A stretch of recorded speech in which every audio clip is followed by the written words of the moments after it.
Here we go again. Hi, I am Brian Martin, and I might repeat that for. Oh, here we go. Hi, I am Brian Martin. This Facebook Live is very interesting because there's a little gap between when it first starts and when it really starts. So, hey, I'm Brian Martin, and thank you for tuning in. I'm a little bit late today. I, I was working in the backyard. It's such a nice, cool morning, and time slipped away. Our dog chewed up a little Nerf football, and there was a million pieces everywhere. So I got to pick that up. Doesn't that sound exciting? Hey, well, listen, this is what was Jesus thinking, and today we're looking at Matthew chapter 13, verses 24 through 30, and then 36 through 43. It's a really interesting parable. Jesus is talking, and listen to what he says. He put before them another parable. Now, who are they? They are the crowds that came to see Jesus. And this is what Jesus said. The kingdom of heaven may be compared to someone who sowed good seed in his field, but while everyone was sleeping, an enemy came and sowed weeds among the wheat, and then they went away. So when the plants came up and bore grain, then the weeds appeared as well. And the slaves of the householder came and said to him, Master, did you not sow good seed in your field? Where then do these weeds come from? That's my question all the time about my garden. And he answered, An enemy has done this. The slave said to him, Then do you want us to go and to gather them? But he replied, No, for the gathering of weeds would uproot the wheat along with them. Let both of them grow together until the harvest, and at harvest time I will tell the reapers, collect the weeds first, bind them in bundles to be burned, but gather the wheat into my barn. All right, so that's the parable. Now, what's interesting is that Jesus is switching his audience now because he's going to go in and he's going to go to a private meeting and he's going to explain the parable privately to his people. Listen to this. And then he left the crowds and went into the house. Now, mind you, this was not a huge house. This was just a little hut. And there wasn't room for 20 or 30 or 40 people. There was only room for a few. And his disciples approached him, saying, Explain to us the parable of the weeds of the field. And he answered, The one who sows the good seed is the Son of Man. The Son of Man is one of the titles that Jesus ascribes to himself. It's part of his self-identity. He sees himself both as the Son of God, but he also sees himself as the Son of Man, which is really interesting when you think about that, how he'd want to identify himself that way. And there's a lot of good reasons for that, but that's for another time. The field is the world, and the good seed are the children of the kingdom. Now, what he's referring to is the kingdom of God, or those who buy into his message and who are part of what he is doing in the world at that particular time. The weeds are the children of the evil one, and the enemy who sowed them is the devil. The harvest is the end of the age, and the reapers are angels. And just as the weeds are collected and burned up with fire, so will it be at the end of the age. And that is the age of human beings when the full kingdom of God, not just the partial manifestation that Jesus brought with him, is realized. And the Son of Man will send his angels, and they will collect out all the kingdoms. They will collect out of his kingdom all the causes of sin and evildoers, and will throw them into the furnace of fire, where they will be weeping and gnashing of teeth. And then the righteous will shine like the sun in the kingdom of their Father. Let everyone who with ears listen. So this is a very powerful apocalyptic message, and it's really interesting, isn't it? There's this good and there's this evil. There's the good seed, there's the bad seed, there's the devil, there's the Son of Man. There's this kind of a dualistic interaction in Jesus' mind. But what is Jesus thinking about? Now, you might think that the message is the most important thing that Jesus has to do here, but I'm going to argue differently. I'm going to say that what was most important was Jesus teaching his disciples. Now remember, he first gave this lesson to a huge group of people, a crowd. We don't know how big a crowd. We don't know if it was 50, 150, 1,050, or 10,050, but there was a crowd there. And Jesus gave them the parable with no explanation. Now, if you go to hear somebody speak and they tell you a story and they don't finish it, how do you feel? You feel like something got left out. You walk away scratching your head. You're wondering what's going on here. And I don't think that's what Jesus' intention is. I think Jesus is thinking he needs to equip his handful of people, and he needs them to know what's important so that they can focus on what's important. He wants his hand-picked few to understand the message so that eventually they'll be able to go out and to share the message, which is exactly what Jesus is talking about here when he's talking about planting the wheat. It's the children of the kingdom. It's his followers. It's those who hear and embrace his message. Now, what's really interesting is the separation of the good and the evil being burned eternally. Wow! Is that the loving, kind Jesus that you know of and you think about? No. What you think about Jesus is something totally different. But Jesus had standards, and these standards guided his thinking. But what's most important here are not the standards. The most important thing is that he is with his disciples and he teaches them, because they're going to have to take the standards, the rules, the laws that Jesus gives them, and they're going to have to interpret them, and they're going to have to apply them to situations when he's gone. Now remember, they only have 3.5 years with him. And I'll tell you what, that's not enough time. That's just not enough time. Because when they go out, they're going to make all kinds of assumptions based on what Jesus said and what Jesus did.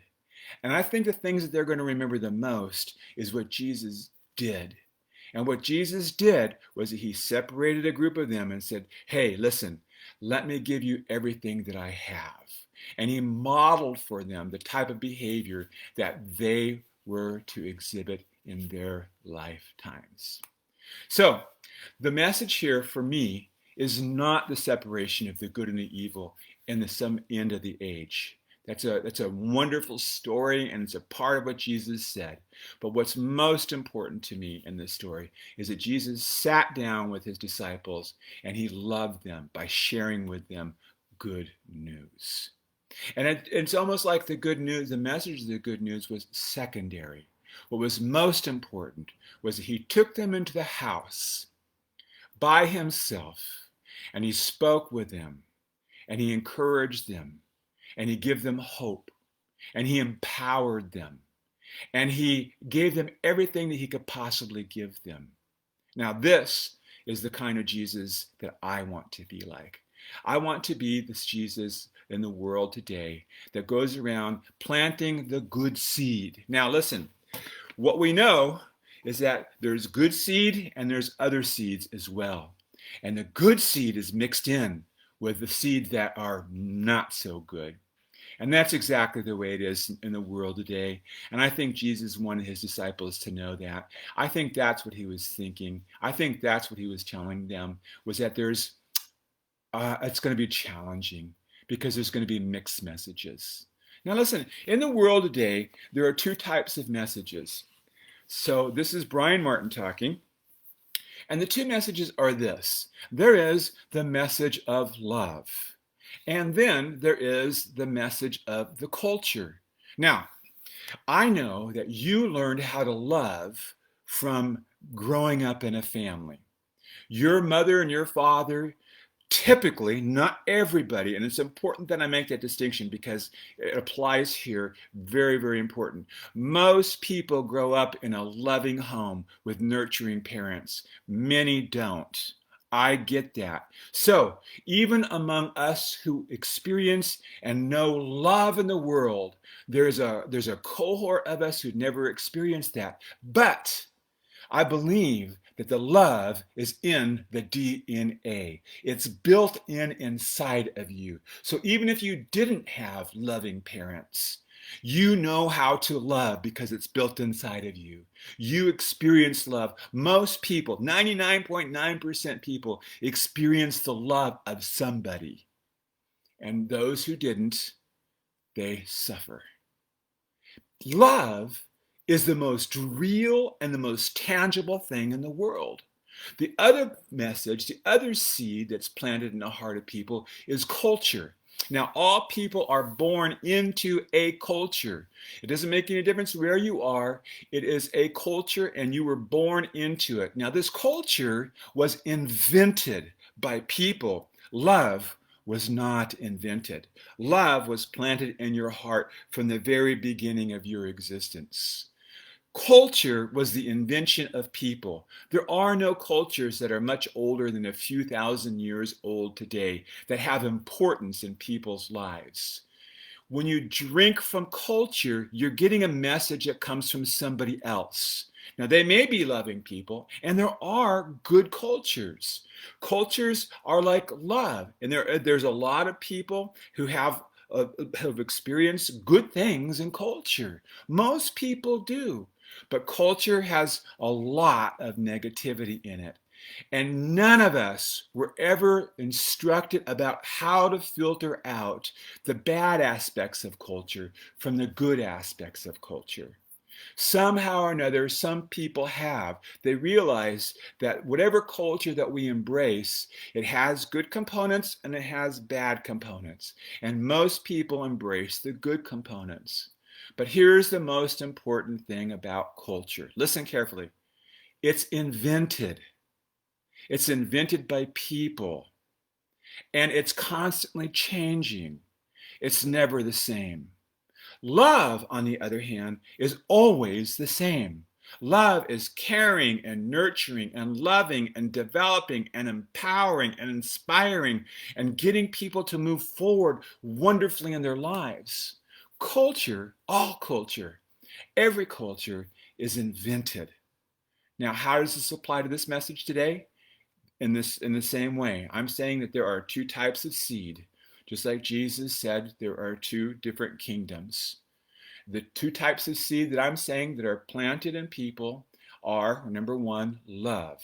And love is planted in us from generations and generations and generations of people loving and caring and nurturing babies and children until they become adults and launching them. That's where love comes from. That's what was put into our hearts, and that's where it comes from. On the other hand, your culture was invented, and it has good ideas and it has bad ideas. Our job is to focus on the love part and to nurture it and to develop it and grow it.